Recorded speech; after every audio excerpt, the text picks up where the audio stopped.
恭请大德圣听，为此法会及一切众生，请赞妙法论，教导我们如何了生脱死离苦得乐，殊真无生。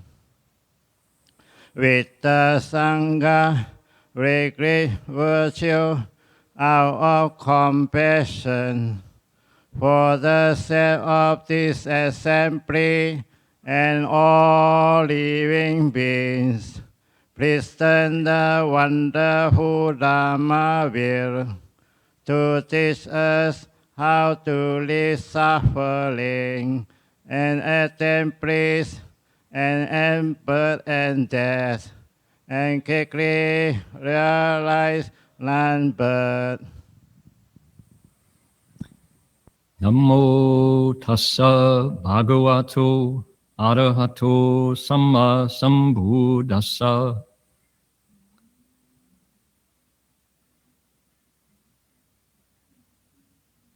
Homage to the blessed, noble, and perfectly enlightened one.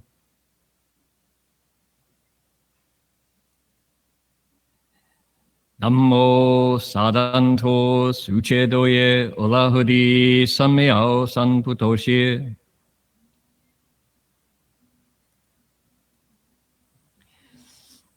Jin Chuanshi, if you could chant back, then I would know when you're done. Otherwise, I can't see and I can't hear. Okay, so, I'll chant back. Go. Okay, let's do our verse for opening a Sangha, for opening a sutra. Here we go. Ready? 无上甚深微妙法，百千万劫难遭遇。我今见闻得受持，愿解如来真实义。Okay, let's do this all together. What do you say? Unison, English. Ready? Supreme and wondrous Dharma, subtle and profound, rarely is encountered, even in a million eons. But now we see and hear it and accept it reverently. May we truly understand the Buddha's actual meaning. 师父上人，各位师兄，大家阿弥陀佛。Venerable Master, Dhamma friends, welcome to our sutra lecture. Now is the time for the songbooks to be passed out. Okay, my name is Heng Sure, and it is here in Australia, Sunday, February 3rd, 1:37 in the afternoon.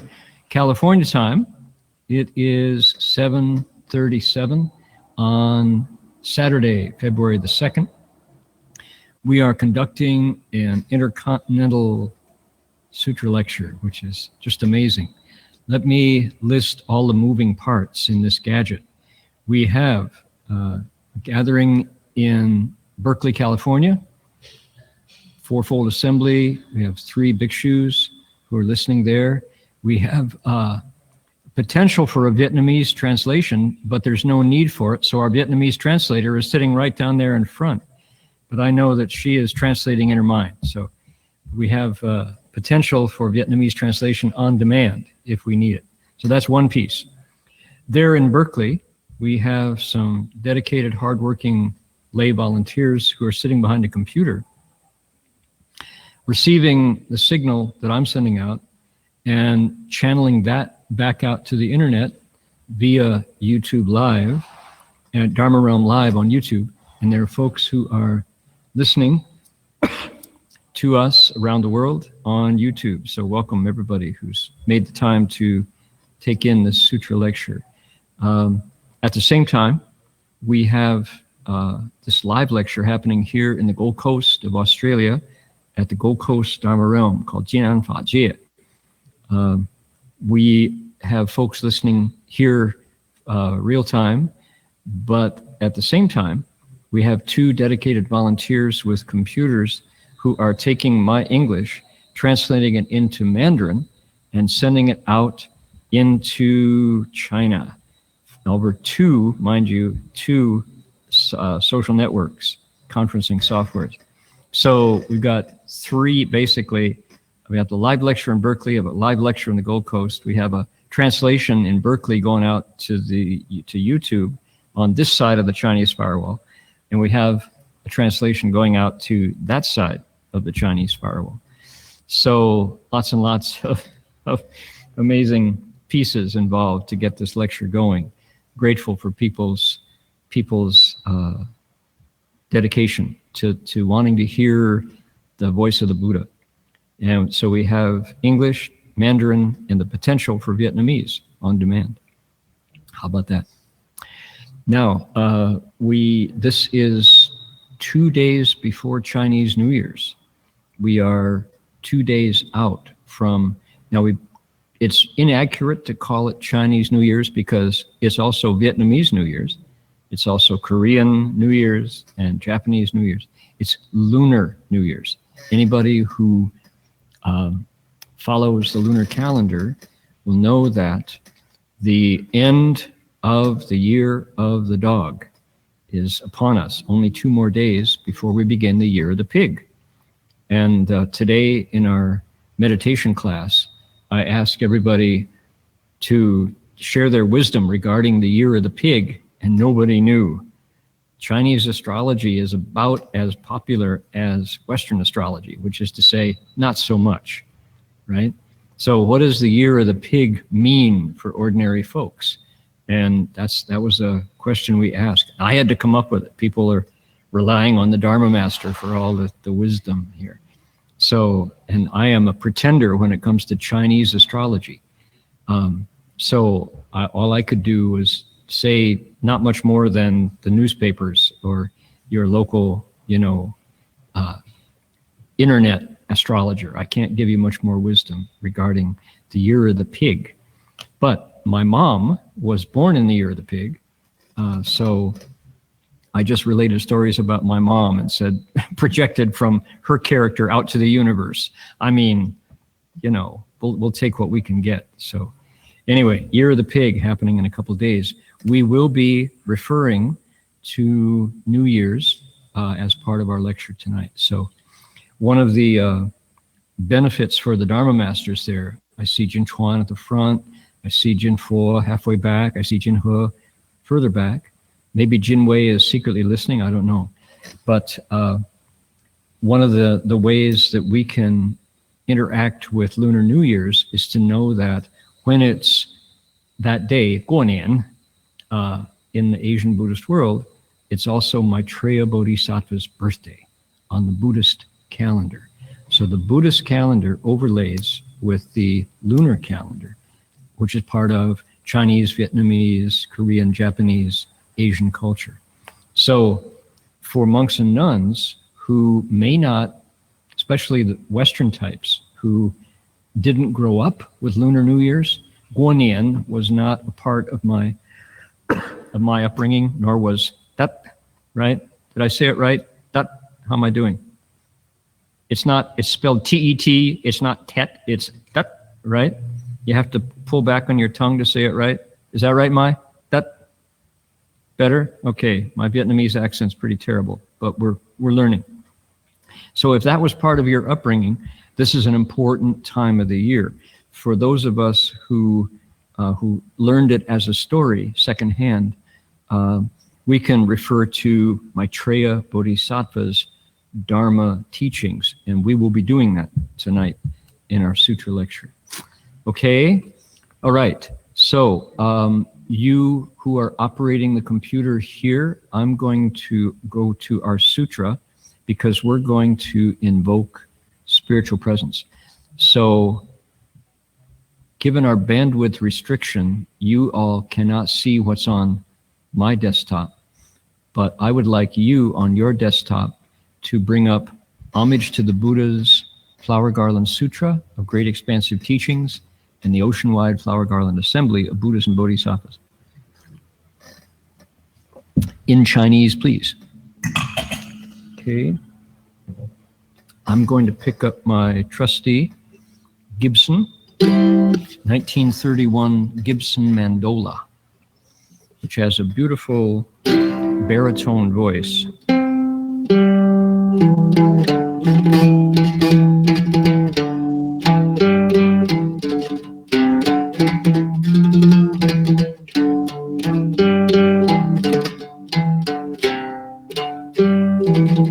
Isn't that lovely?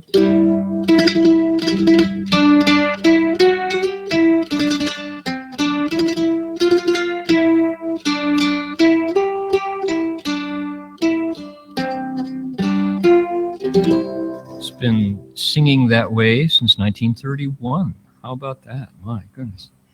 All right, so here we go. This is an invocation. We're requesting the Ocean-wide Flower Garland Assembly of Buddhas and Bodhisattvas to draw near. Now, what that means is if you all put your palms together, put your hearts together, and make that request, that means that wherever you are, if you're sincere, the Buddhas and Bodhisattvas show up. And that's a good thing. That's something you might want, because although invisible, that's a very real spiritual presence, ageless, timeless, directionless. It's called the Shifang San Shi. That's right. The 10 directions in the 3 periods of time, Buddhas and Bodhisattvas, they bring light. And if we have done a lot of stuff that we're not happy about, that light comes, somehow it washes clean. If we've done stuff that we're really pleased about and we want to share it wide, that energy carries it to other hearts. So a lot of amazing things happen when we request the Buddhas and Bodhisattvas. So here in Australia, if you'd like to Hejang, there in Berkeley, if you'd like the Hejang, on the internet, if you're on YouTube, if you want to Hejang, put your palms together and we can recite. Ready? Here we go. Namo Dam Wang Po Yen Ji Yen Hai Hui O Pu Sa Namo Dam Wang Po Yen Ji Yen Hai O Pu Sa Bang Wang Po Yen Ji Yen Hai Hui O Pu Sa O Da Wang Po Yen Ji Yen Hai O Pu Sa Wang Po Yen Ji Yen O Pu Sa Namo Yen Ji Yen O Pu Sa. One more time. Namo Wang Po Yen Ji Yen Hai Hui O Pu Sa. Okay, with a voice that's echoed for 80 plus years, I'll take it. Here we go. We're going to, those of you bringing up the sutra text, we want pages 56 and 57 down at the very bottom. I'm sorry, my mistake, try it again. 58 and 59. 58, 58 and 59. The last sentence we read last week was 得入菩萨第九善慧地. By means of these, master the bodhisattva's ninth stage of wholesome wisdom. Okay? We're going to start reading now from 佛子 all the way down to 无为 法 Heng. That's a Xing read in the fourth tone Heng. Okay? That's our paragraph. I'm going to do it in Chinese if you all can see that. Here we go. Ready? Now, interrupt myself. If we were closer together, we would do call and response. I'd give you a line, you give it back. We're separated by a lot of miles around the planet. I'm down under, you're up over, or you're online. So we'll do it in unison. Don't wait for me to say it and then you read it. We'll read it all together. 异口同音 in Chinese. We'll do it together. All the way down to 无为法 Heng. Ready? Here we go. 佛子 together. 菩萨摩诃萨住此善慧地，如实知善不善五际法行，有漏无漏法行，世间出世间法行，思义不思义法行，定不定法行，声闻独觉法行，菩萨行法行，如来地法行，有为法行，无为法行。Good. Stop. Excellent. That was page 58. We're going to slide right over page 59 to the English. We're going to start with disciples of the Buddha, when the Bodhisattva, go all the way down to end of conditioned Dharma practices. We're going to stop there. Okay, same process. Now, as we read together, pay attention to the punctuation. Maybe you're not into punctuation. It really helps when we read together. Why? It tells us where to breathe. The punctuation says, comma, semicolon, period, breathe here. Pay attention to the white space. That also shows us where our group reading finds harmony. And when we read in unison together, the sound is a unique sound. This stays with you the whole week. Your opportunity to read Dharma words together with a group. Rare and special. Here we go. Ready together? Disciples of the Buddha. When the Bodhisattva, Mahasattva, abides on this stage of wholesome wisdom, he knows the reality of wholesome, unwholesome, and indeterminate Dharma practices. He knows the reality of Dharma practices with outflows and those without outflows, of worldly and world-transcending Dharma practices, of conceivable and inconceivable Dharma practices, of fixed and unfixed Dharma practices, of sound hearers and of solitary Buddhas' Dharma practices, of bodhisattvas' Dharma practices, of Dharma practices on the stage of the Tathagatas, of conditioned Dharma practices, and of unconditioned Dharma practices. Okay, good. Palms down. Well done. What is going on here? We're starting the ninth ground, the ninth stage of a bodhisattva's learning. It's a bodhisattva's teaching. He's in a school. Bodhisattva's in the academy, learning how to be a bodhisattva better, how to be a better bodhisattva. That's what it's about.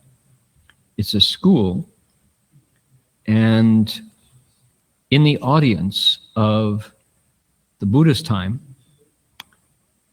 these people surrounding him came together because if they understand what the Buddha is trying to teach them, they get better at communicating.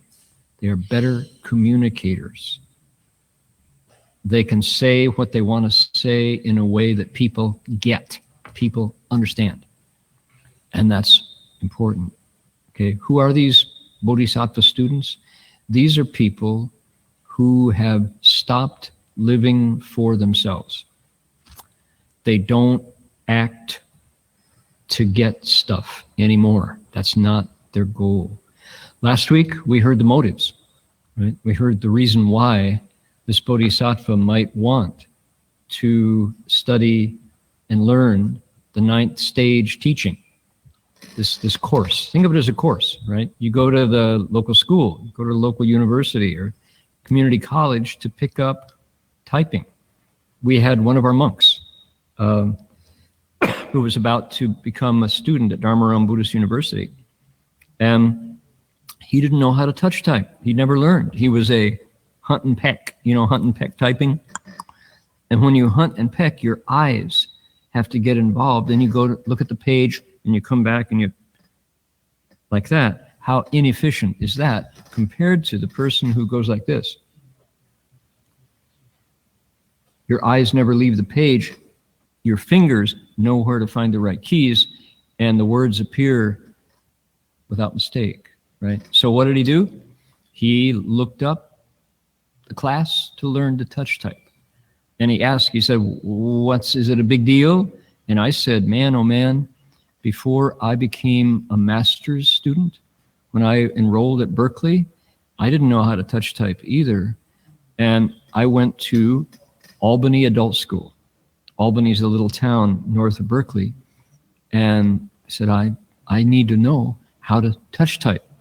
And sure enough, the guy who taught it was an old retired high school teacher, somebody who loved students. He loved young people, he loved teaching, and you could just see this was something that made him happy to give 3 nights of his week to teaching people something as simple, survival skill, a basic skill as learning how to touch type. And first thing he did, he says, oh, your name is Chris, huh? Oh, that's good. He says, what did you do? What do you do? Well, I like to play classical guitar. You're a guitar player. Oh, touch typing is just like playing guitar, he said. And I'm like, really? So losing all my fear that I might not succeed in this, right? He says, yeah. You put your fingers out there. I'll teach you. Well, you're a guitar player? He says, we'll make you a touch typist. And I'm like, okay. Yeah, I like that. And sure enough, in a matter of 3 weeks, I had the basics, I had the confidence that I knew what I was doing, and it was just a matter of getting the muscle memory, and I learned the chops of touch typing and picked up speed. Sure enough, I don't have to look at the keys now when I type. And so this guy, this old gentleman, I've forgotten his name, but he was what? A communicator. He picked up on one part of my life that could connect to the skill that I wanted to learn. Boom. Guitar playing, touch typing. Not a problem. I can do that. So thank you, sir, the nameless Albany adult school teacher. And I picked up that class.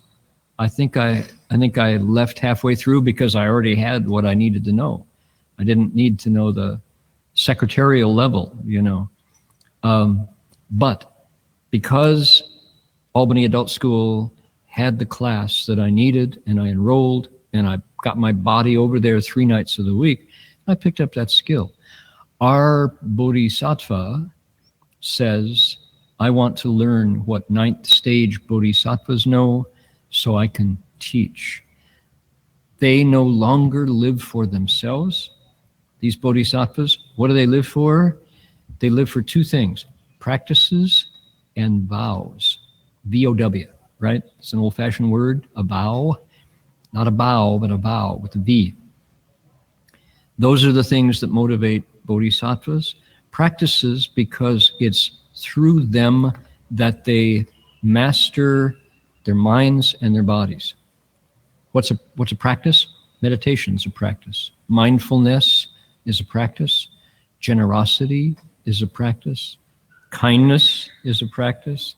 Changing diet from meat-based to plant-based, from harmful to harmless, It's practice. Stopping smoking, stopping alcohol, practices, right?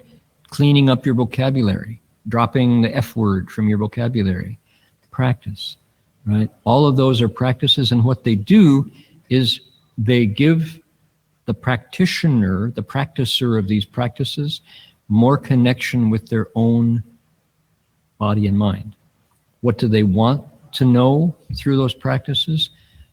What is hardwired in their body and mind that will open up to them as they get more in touch with the potential as a practitioner, right?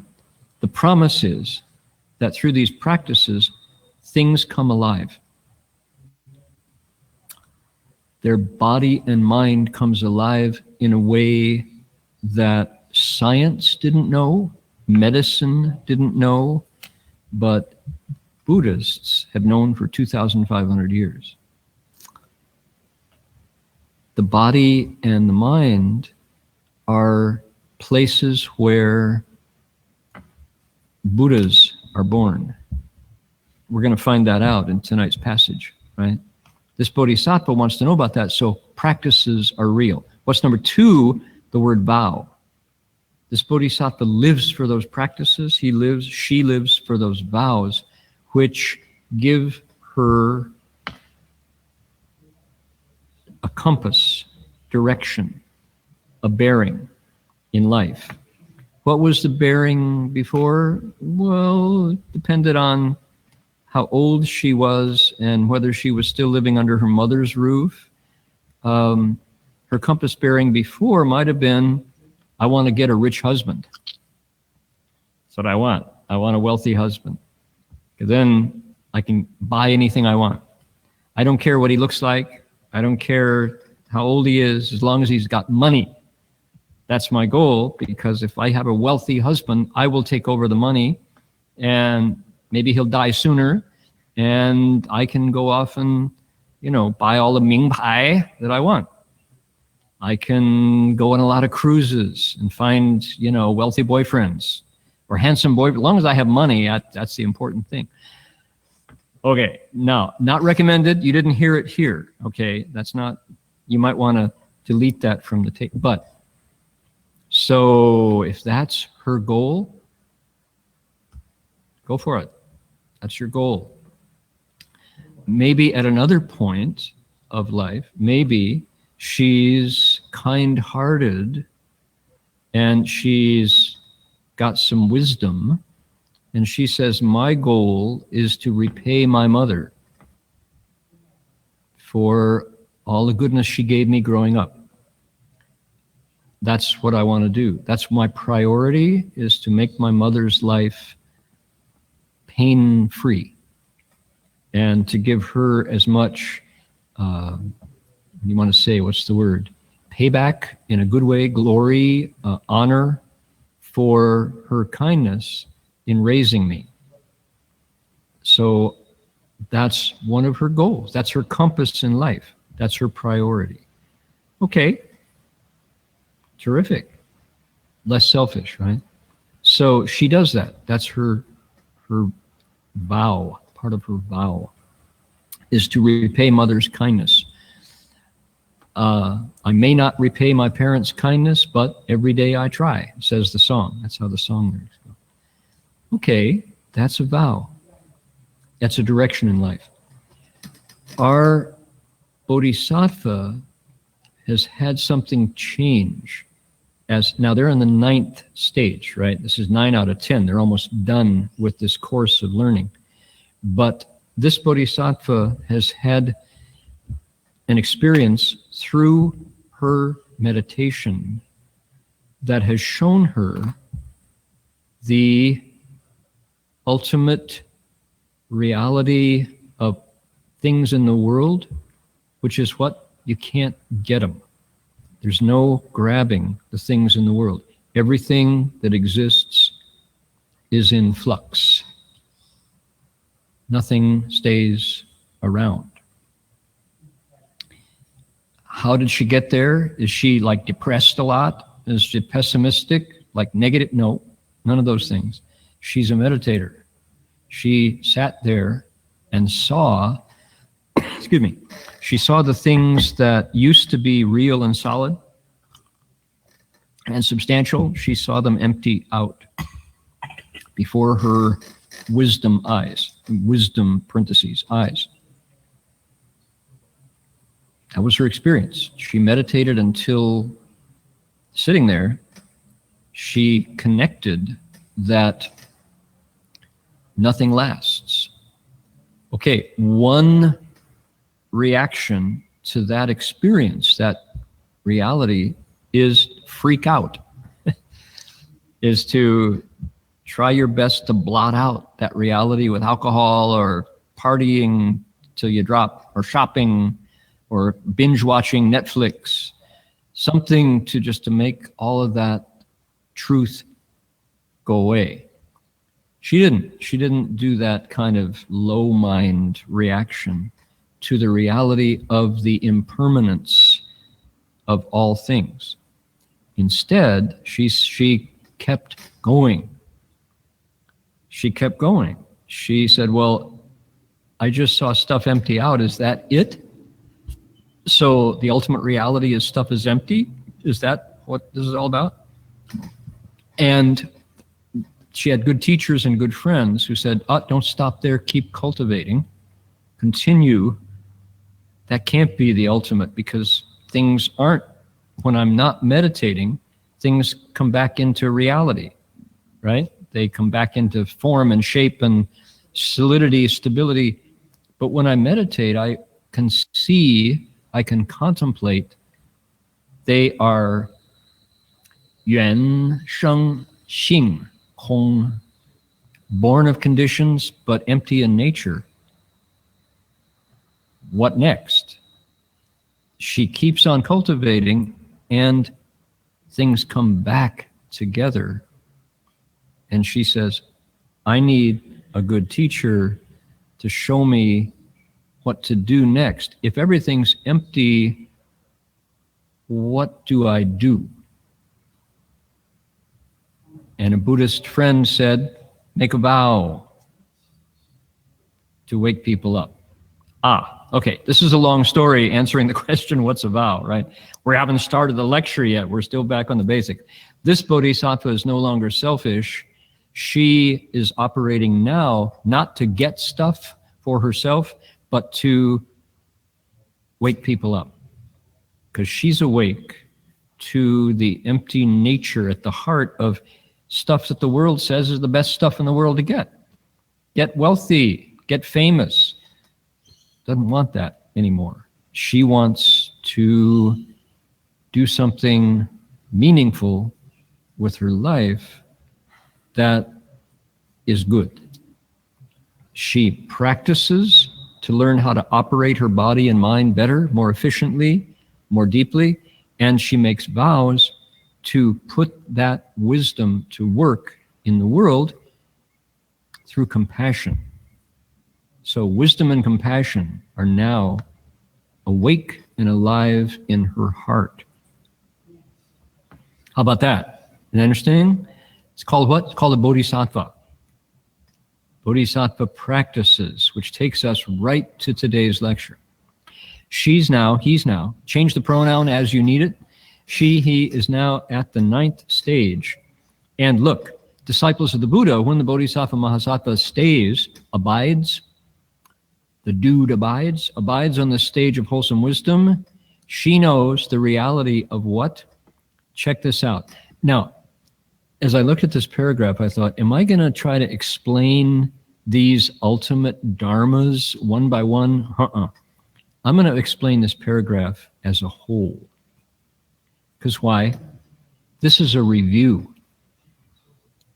The Bodhisattva knows shan, bu shan, wu ji.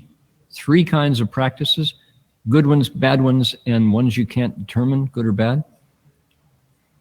That's a review. It says all the different kinds of practices. She's knows Ru, Shi, Zhi. That's my name in there, the Shi name. Ru, Shi, Zhi, as they really are. She knows all these practices. Okay. Move on down. Don't stop there. She knows the reality of you lo wu lo Dharma practices, teachings the Buddha gave regarding practices that have outflows and not have outflows. Continue. We've actually lectured on this before already. Continue. Stick it, keep the roll going, keep the flow.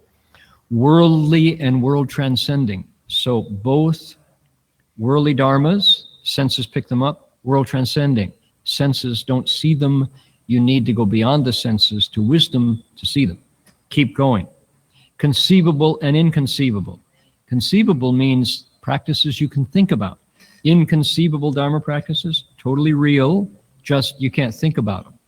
They go beyond discriminating intellect. Doesn't make them any less real. Okay, continue. More. Fixed and unfixed. This is a review. It's giving us all the options just to give us a sense of what this bodhisattva knows. The scope of this bodhisattva's knowledge includes fixed and unfixed Dharma practices. Both of those exist. Continue.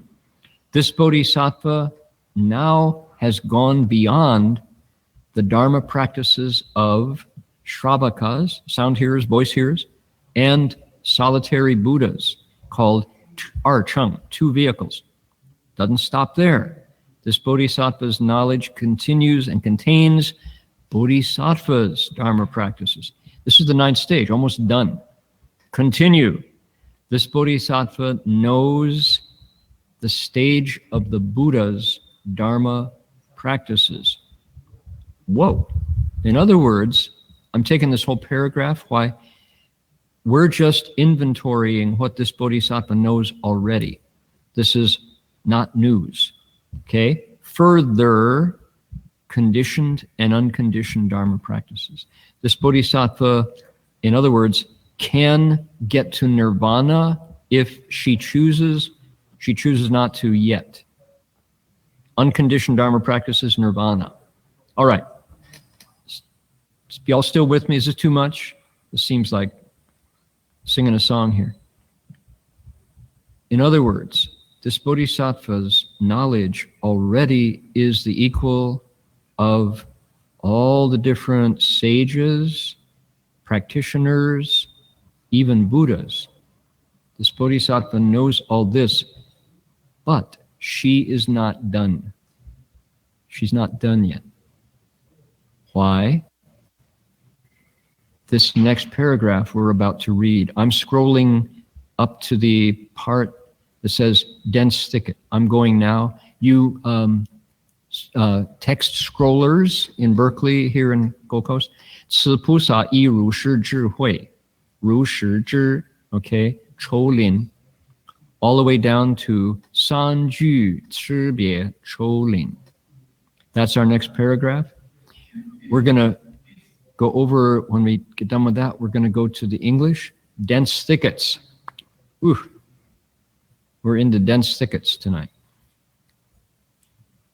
Ready? You're welcome to read with me if you like. 此菩萨. Here we go. 此菩萨以如是智慧, 如是知众生心抽林, 烦恼抽林, 业抽林, 根抽林, 解抽林, 性抽林, 欲抽林, 随眠抽林, 受生抽林, 习气相续抽林, 三句差别抽林. Good, thank you, stop. Moving right along. English, with this wisdom. Ready?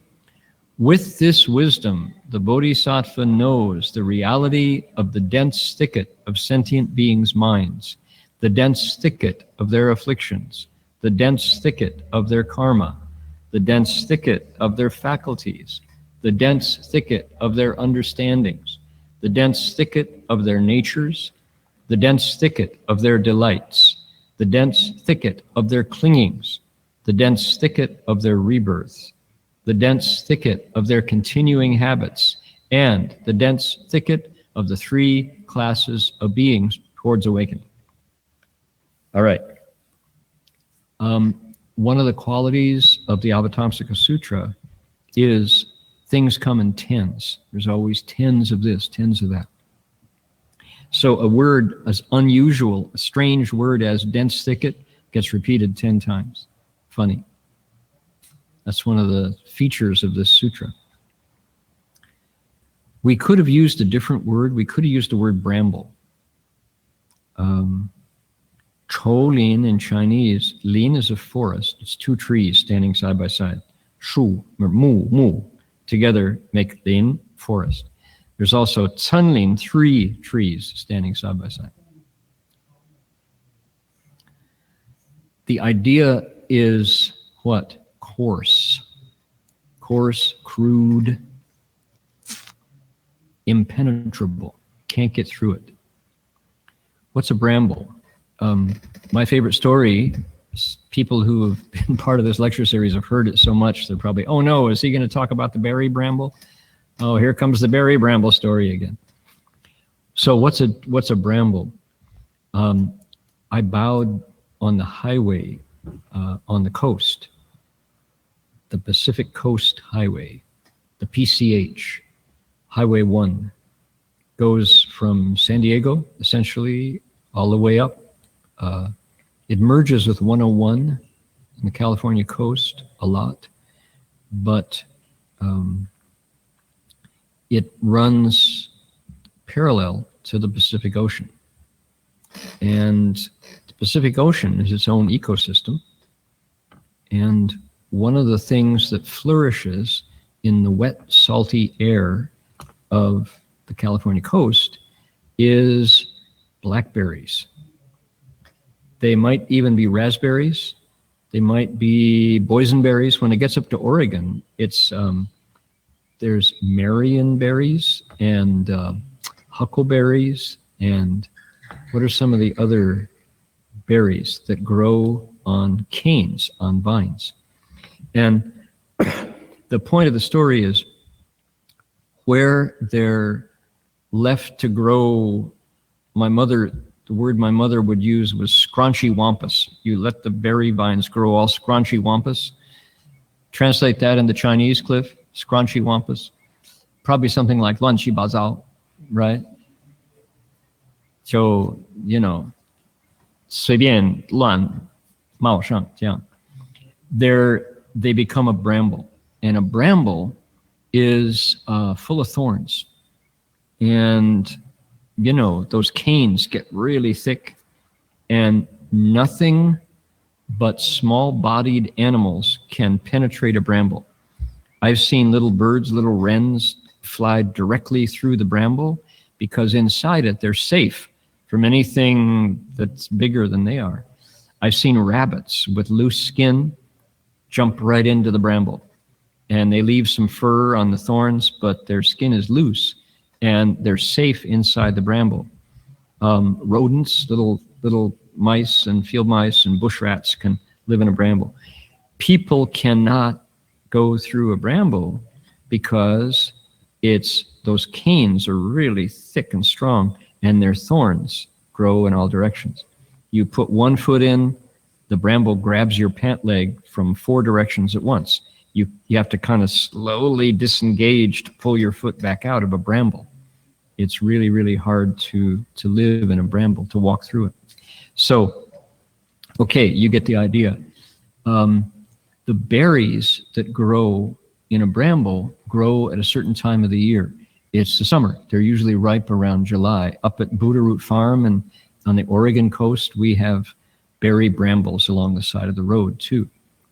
So what we saw while we bowed, and the education that I got from the berry bramble, was how to grow better berries. And the answer is prune, P-R-U-N-E, prune that bramble. You take the very same bramble, which is this coarse, dense, thicket of vines, canes, and cut back 2/3. You have to have a pretty strong pruning pruner. Don't get the cheap ones. The cheap ones break, and they're no good after about a week. get the good ones, the ones that gardeners use. And you get in there and you prune away. You have 3 vines, prune away 2 of them. And it seems kind of brutal, but they're indestructible.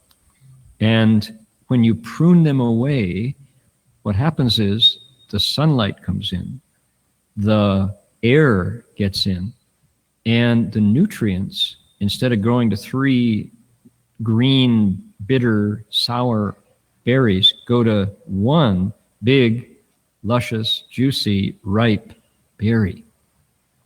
And because you skillfully pruned those vines, you can also train them. They will climb. Put them on what's called a trellis, Trellis. So prune your vines and run them over a trellis, and wowee, you get wholesome fruit that you can eat and share and give away and put on top of your pancakes or your waffles, and oh, yummy, right? Same vine, once a bramble, but with pruning now becomes a source of nutritious fruit that's sweet and yummy. So we saw that. We saw it on the highway. On this piece of highway, coast side highway, where nobody paid attention, the bramble is no man's, no women's land. You can't go there. The next lot, there's a gardener who lives there. She took her pruning shears and pruned away the vines and came up with wonderful berries that everybody loves. And the only difference is wise and skillful pruning. Now, usually when I tell that story, I connect it to the value of the Buddha's precepts. And I think I'll do that just for fun, because we're talking about what dense thickets, cholin, of bodhisattvas. If you take my life and I decide as a young man, a young woman, that I'm going to live to the max, I'm going to grab for all the gusto I can get, right? And just go out, and the Chinese say, 吃喝玩乐, right? Eat, drink, and be merry. What happens to my life depends. My karma and my friends, a lot had to do with friends. But the answer is not much. My money's gone before long. I can't hold a job because I sleep late, because I was up until 4 a.m., 3 a.m., and now I have to sleep it off because I got hungover, or worse, I put substances in my body that got me addicted and hooked. It's a short night, but a merry one, right? You flare, you poof and gone. The lights, you novad. Your life is over essentially because you burned out. And no discipline. Sit down at the piano keyboard and you can ding, ding, ding, ding, ding, ding, ding, ding, ding, ding, ding, ding, ding, ding, ding, ding, ding, right? That's all you can play because you never took the time to discipline, to learn. And okay, trouble with the law, maybe. You might have a parole agent. You might have lawyers because you wound up in court. That's a life unpruned. Instead, the Buddha says, oh, I got liberated from confusion, from birth and death ultimately. I can solve your problem because I see root to branch. I see seed to fruit. You want to do what I did? Here's how. Avoid 5 mistakes: killing, stealing, lust, lies, and intoxicants. And your life can be full of wisdom and compassion like mine, insight and kindness. What has he done? He's pruned. He took the life that was growing scrunchy wampus and cut it back in those 5 places. He said, just avoid these things. Be kind instead of killing. Be generous instead of stealing. Be true to your vows instead of promiscuous. Be true to your word instead of dishonest. And be wise instead of intoxicated and confused. And your life produces incredible fruit that benefits others. Sweet berries. Turn your life into something nutritious and a gift to your community and your family and the world and your country. And okay, you get the analogy, right? Prune the berry vines, you get berries. Prune a life with the precepts, and you get another kind of fruit. So, all right, you get that's my story. Have you heard it? If you hadn't heard it before, you heard it. If you'd heard it before, you heard it again. Oh, that's my berry vine story. Brambles, it's true, it's true. Man, you cannot walk through a bramble. They're on the coast. So, that story was apropos of what? It was apropos of the dense thickets. Here's our bodhisattva who says, yep, I'm going to go back to our text here. There it is right there. This I parked it down below. There it is. Okay. This bodhisattva has wisdom because he has learned all those Dharma practices, and with it, he knows as they really are the dense thicket of living beings' minds. The dense thicket. Now, stop right there. This bodhisattva is saying that most beings' minds are brambles. Yep, there are no-fly zones. My mind, before I started to meditate, I didn't know if I had a thought. All I had was impulse. I had instinct. Better strike back because I think I've been insulted. You can't say that about my mama.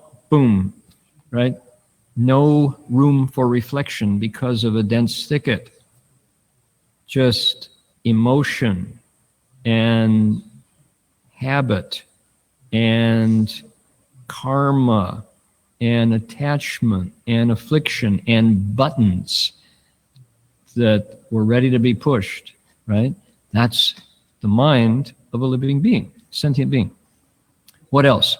Look at the list. Afflictions, karma, all that stuff in there, just waiting to be triggered so it can explode.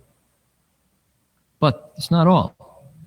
There's other things that the Bodhisattva is cueing in on and says these are just like a bramble. They're faculties, faith, they're memories, their ability to sleep or not, their digestion, all these qualities that are part of every living being's makeup.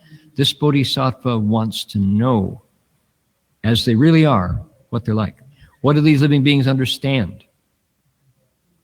So he can teach them towards their understanding, but away from things they don't understand. If this living being has never read a book, you can't use literature to teach them. You have to use something else, right? Their natures. What are they born? Are they bird natures? Are they possum natures? Are they spider natures? Are they snake natures? Are they deva, God-like nature? All those living beings, this bodhisattva wants to understand. What do they like? What are their delights? What do they cling to? What can't they let go of? What have they been in the past? It's a dense thicket, says the living being, says the bodhisattva. What about their ongoing habits and the dense thicket of their three classes of beings towards awakening? Dense, middling, and sensitive, advanced. Bodhisattva knows as they really are.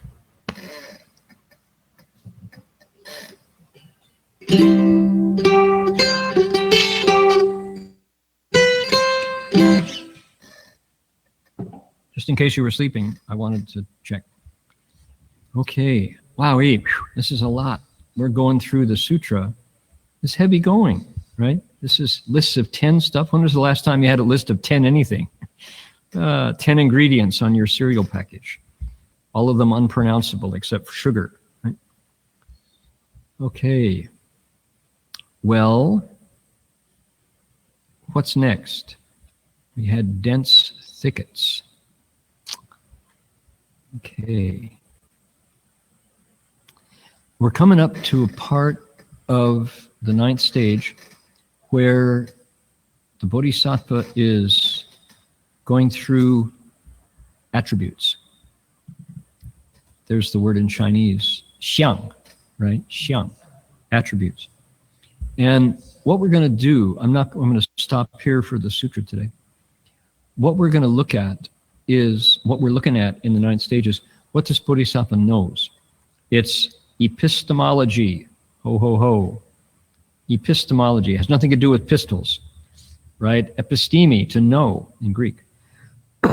Bodhisattva wants to know what living beings know so he can teach them. That's what it comes down to. He's teaching. Because if he can teach them, they can wake up. That's what makes him happy. And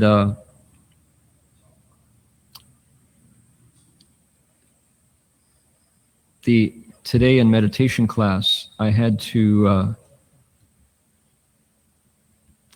I didn't have to, I chose to tell everybody who came to my lecture last night here in the Gold Coast, and those people who were there who were also present in the meditation class, I said, same Dharma is going to come up in this afternoon's Avatamsaka lecture, which is what? We're in Guonian. We're in Lunar New Year's. It's a big deal around the world in the global Asian culture community. Chinese New Year's, Vietnamese New Year's, Korean, Japanese, Tibetan, Losar. Losar is not the same time. But in East Asia and Southeast Asia, this is the time. And every year I say the same thing, which is, first of all, I disqualify myself. I was not raised in a culture that knew about Guonian, about New Year's.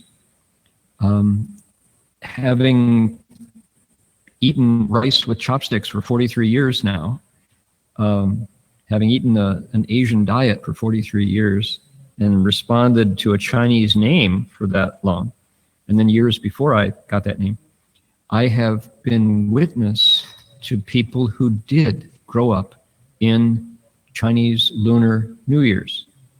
Incorrect to call it Chinese New Year's, Lunar New Year's. It's a different calendar. It's a different calendar. And what I said this morning, it's something I didn't expect to say, but I realized this is true, which is one of the great gifts of Lunar New Year's is renewal. You get to stop everything bad from the last cycle and start fresh with the new cycle. You get to stop living in the year of the dog and start living in the year of the pig, okay? But what do folks do with that opportunity? They, first of all, clean house, clean. Everybody been cleaning? Your house is clean? Yeah? Monastery's clean? Yeah? Of course, nodding, yeah. Like, yeah. You're not? You know, well, it's not my holiday, right? That's my excuse. So when I say clean, the lay people descended upon the Berkeley Monastery, cleaned all the altars and the Buddhas. You go to the doors and you take a cloth and you clean the tops of the doors. Who cleans the tops of the doors? You do at New Year's, right? You clean the tops of the window frames. You clean the windows. Everything gets cleaned because you're starting fresh. debts. You don't carry debts into the new year. You pay them back or you settle them one way or the other. Because why? You have to renew. It's time to start fresh. Now I've been told this. I don't know if this is true or not, and I shouldn't put customs in people's lives when it's not my custom. But I'm told that if you have emotional problems, if you have interpersonal issues with friends and family, mostly family, you resolve them as best you can before New Year's, because you're going to start fresh. If you are the chef of the family, if you're the cook in the family, you plan your shopping so that you will not be in the kitchen for the 2 weeks, 15 days of New Year's, that cycle.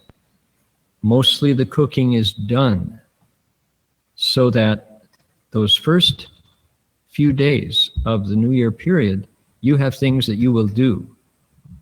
First day, you go to the temple, you go to the monastery, and you light incense and bow to the Buddha, because why? You get your good luck for the year on that first day. So you renew your search for good luck and blessings. Jinho Sure, he's got his hand up. Somebody get a microphone back there to Jinho. I have one. Oh, you got one, okay.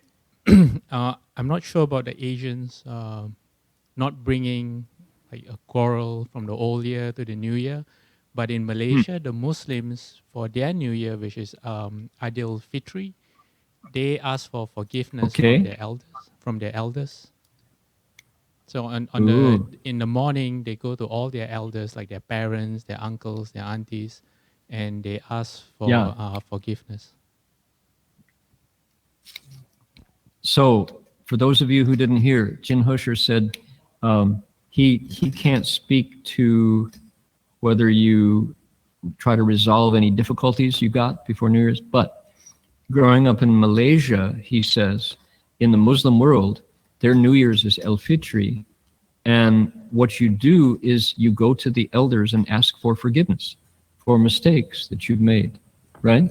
Yeah, people say, yep, that's true. Not now. Laos. Same. In Laos, the same. Okay, great. So, what a wholesome way to put an end to mistakes and, just the stuff that comes up between people, because you can renew. You can start fresh. How nice to know that every 12 months, you can set it down and start with new possibilities.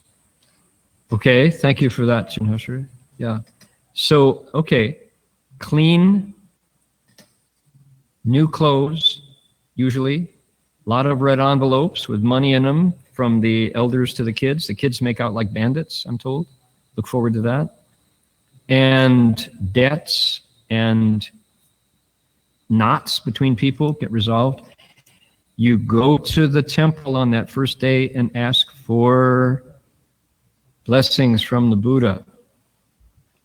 Our Berkeley Monastery team had our strategy meeting on Friday, planning how we're going to handle all the incense. And I was told that the last couple of years in Berkeley, the incense burning has been reduced. That's interesting.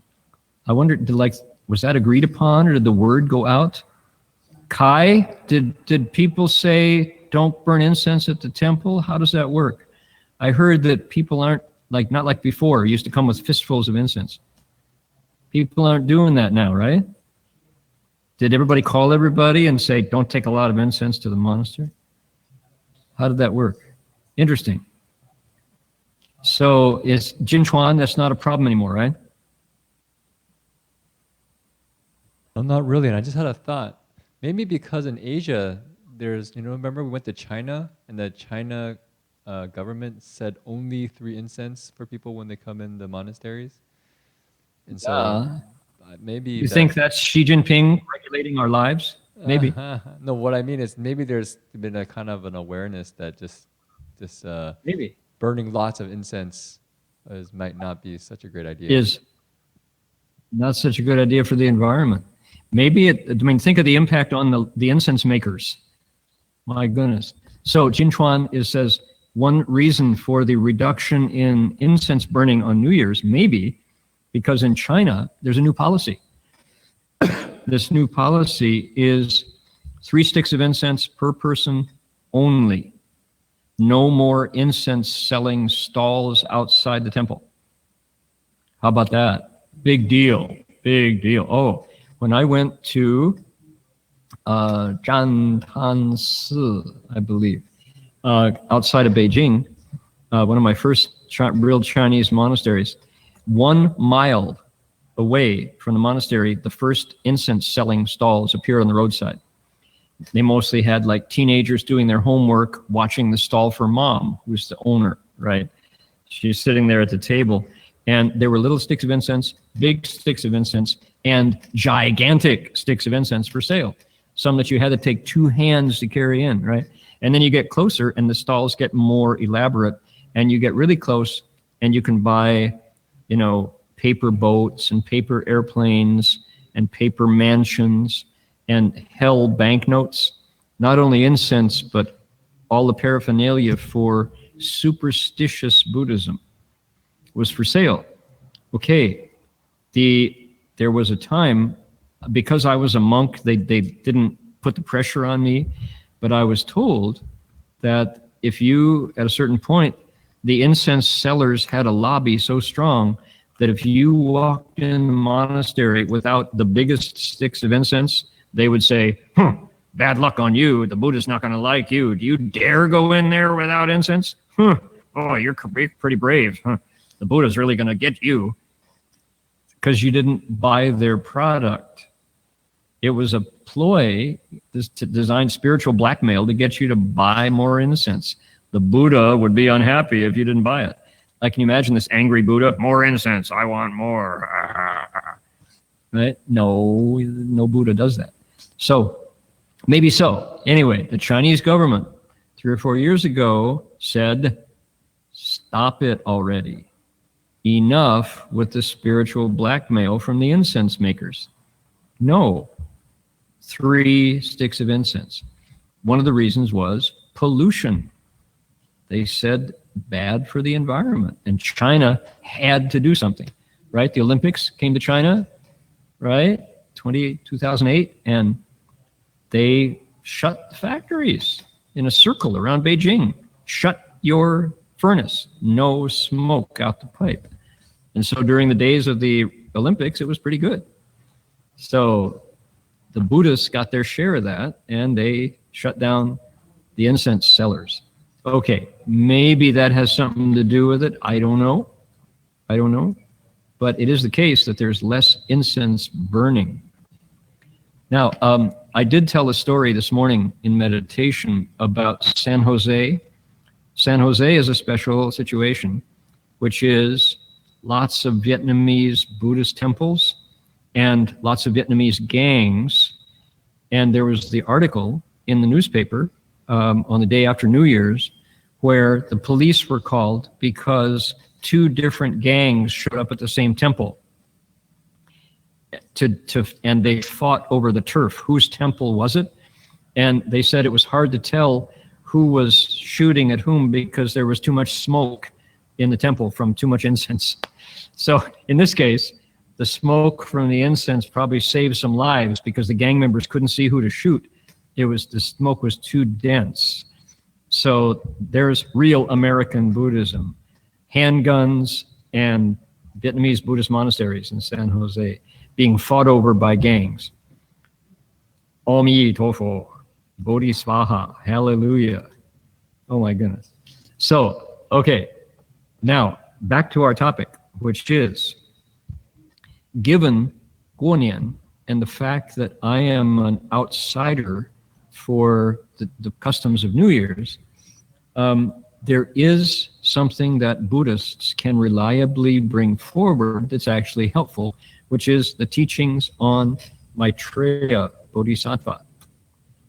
And his birthday on the Buddhist calendar is celebrated the same day as Lunar New Year's. Isn't that interesting? So, the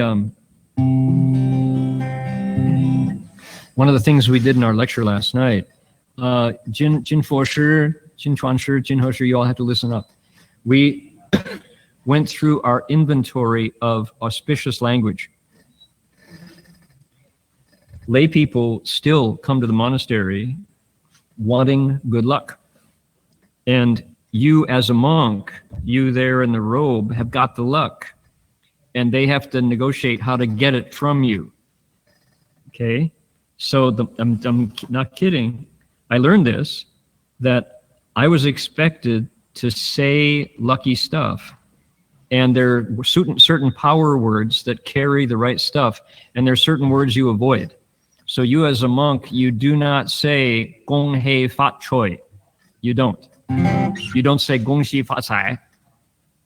Happy New Year, hope you get rich. That's not what lay people want to hear from the monk. Gong Xi Fa Cai, 不对. So we came up with a bunch of auspicious power words for the monks to use. You can practice them. Find a mirror, make a list. And one of them is 六时吉祥.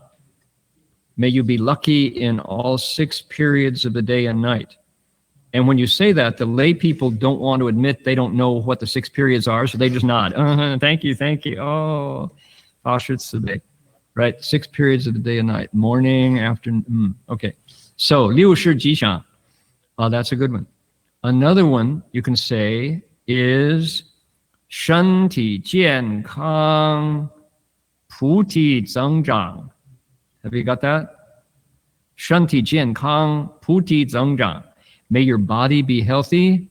May your bodhi increase. Okay, what's your bodhi? Bodhi? I don't know if there's any relation. May your body increase and your bodhi 健康，菩提健康，身体增长. No, wrong. You got to get it straight. It's not that your body 增长, bodhi 增长. Okay.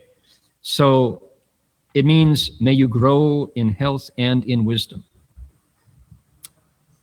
Pretty good. That's a good one. How about, let's see, another one. How about, I know, Sam, I couldn't come up with it. It was 万事如意. 万事如意. May everything be just the way you want it. Okay. Another one, 随心满愿. May you get your wishes. May all your wishes come true. 随心满愿，万事如意. How about that? Okay? You got a list now. So on Tuesday, when it's New Year's Day, the lay people come up, you can actually say things that make them happy. Okay, good. Got any to add? Anybody want to contribute some lucky talk? We have to wish Winnie lucky talk because she's leaving for City of 10,000 Buddhas. Okay, may your airplane land safely. There's good Irish lucky talk. If you're a pilgrim, may the road rise to meet your feet, and may the wind be ever at your back. Don't you know? Yeah? So that's good lucky for travelers. Winnie Joe is leaving Australia back for CTDB tomorrow. So may the road rise to meet your feet. May the wind ever be at your back. May you be in heaven a day before the devil knows you're gone. That's not so lucky. That's after you die, right? Okay, never mind. Too much Irish luck there. The Irish always have the cynical edge to it, right? May you be in heaven a day before the devil knows you're gone. Okay, so here's what the Buddhists say on New Year's Day. They say,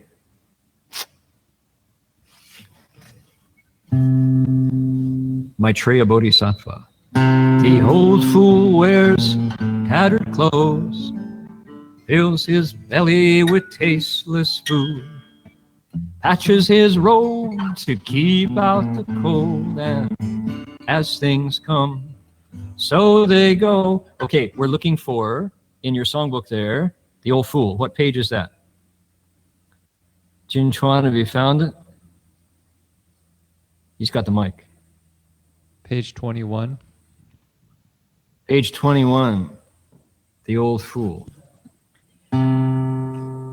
His belly's big 'cause he can hold praise so hot, blame so cold. Splits his face, smiles so full at the situations he finds laughable. Jewel of patience, it's a pearl so rare. Who are we talking about? We're talking about Maitreya Bodhisattva, the fat Buddha, the happy Buddha, right? Well, yeah, fat and happy, not because he overeats necessarily. Maybe he is a gourmet, lives in Berkeley, but he's big because he has the capacity to not get angry. You got no way to set him off. He's called the old fool because somebody scolds him, he just, yeah, you're right, that's me. Somebody hits him, he just lies down. No fight. Spit in his face, he lets it dry by itself. He saves his strength and you're not upset. The jewel of patience, it's a pearl so rare. They say that that Maitreya is, what's he like? He's got this big belly. 度大能容，容一切，天下难容之事。开口便笑，笑一切世间可笑之人。His belly's big because he can hold all the things that people find very difficult to bear. He opens his mouth and smiles and laughs at all the people in the world that are really worth laughing at. Very funny people. Can't get him angry. That's Maitreya, and that's why he looks the way he does. He's not necessarily a gourmet eater. So, his belly's big 'cause he can hold praise so hot, blame so cold. Splits his face in a smile so full at the situations he finds laughable. Jewel of patience, it's a pearl so rare. If someone scolds the old fool, he simply agrees. When someone hits the old fool, he smiles and falls down on his knees. Spit in his face, he lets it dry. He's not upset, you save your energy. Jewel of patience, it's a pearl so rare. Okay, so the last verse, we're translating a verse that Master Hua gave us, right? 这样波罗蜜便是妙中宝，若知取稍息，何愁到不了 Goes, now you've heard of this patience gongfu of Maitreya, why he's so big. He wants to share it with you. If you set that aside and go looking to get enlightened otherwise, I've got to ask you, who's the old fool anyhow? Might be you, like me, wanting to get enlightened, running right by the wisdom of Maitreya, the wisdom of patience under insult. Ren Ru Bo Lo Mi. That's the real Miao Zhongbao, the jewel of patience. It's a pearl so rare. Here we go. Now you've heard of his patience gong fu. Maitreya wants to share it with you. If you set this aside and go seeking the Tao, I gotta ask you, who's the old fool? Anyhow. So that's our New Year's, that's our Buddhist New Year's stuff that we have to give, actually the whole rest of the year too. But if we can blend the community bonding that happens at New Year's, all those deep relationships, and the new beginnings promised by the new year, the renewal, the opportunity to do it again different. along with Maitreya Bodhisattva's patience and contentment, then we've really got the best of New Year's. So, Jin Chuan Shi or Jin Ho Shi, do you want to tell us what is coming up this week? What's our news along with our plans for New Year's, and then we'll do dedication of merit and we're done. So this New Year, which is February 5th, this Tuesday, we have a ceremony starting at 9 a.m. We'll be reciting Om Mani Padme Hum. 9 a.m.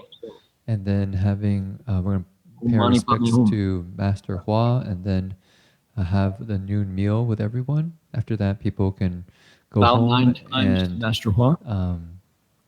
and you can say celebrate New Year's with your families.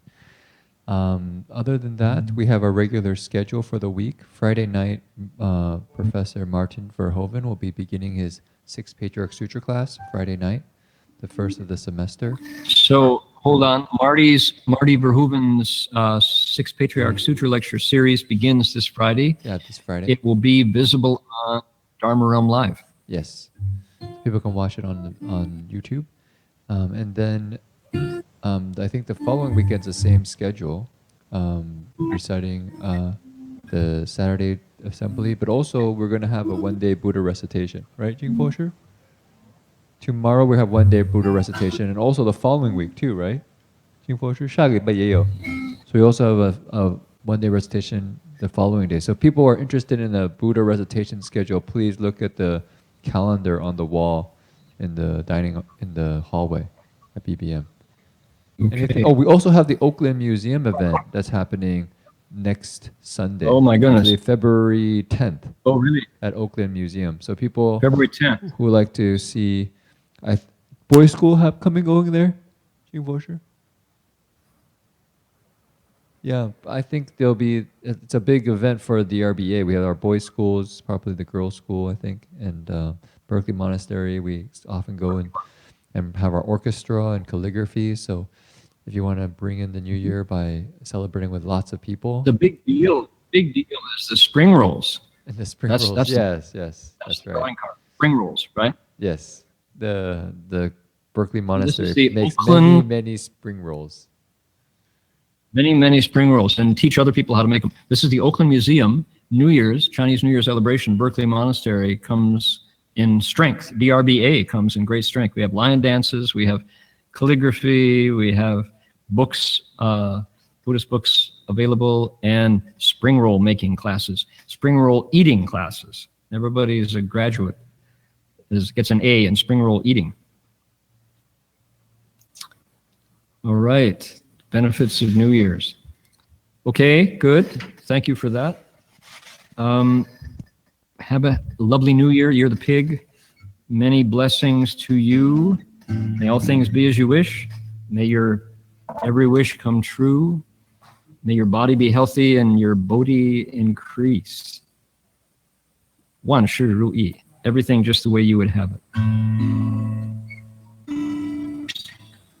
Okay, we're going to do the dedication of merit. We had rain here in the Gold Coast, which was a blessed event. There are extreme weather events happening all over the planet, but North America has the polar vortex, and people are simply freezing to death.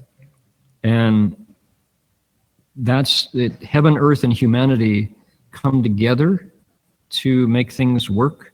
天地人, and if humanity doesn't do our part, heaven and earth can't hold it together forever.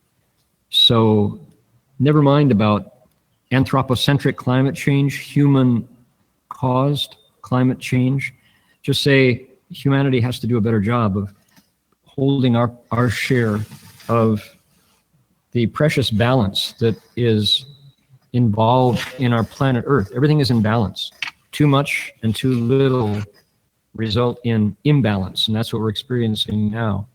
So be kinder to our fellow spacemen on our blue planet out here.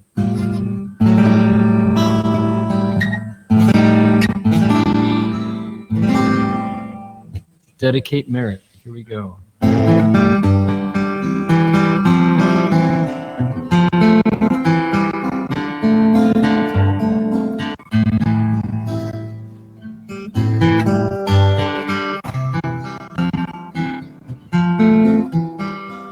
It's in the back of the songbook, and it's also on our Dharma request sheet there. May every living being, our minds as one and radiant with light, share the fruits of peace with hearts of goodness, luminous and bright. If people hear and see how hands and hearts can find in giving unity, may our minds awake to great compassion, wisdom, and to joy. May kindness find reward. May all who sorrow leave their grief and may this boundless light dispel the darkness of their endless night. Because our hearts are one, this world of pain turns into paradise. May all become compassionate and wise. May all become compassionate and wise.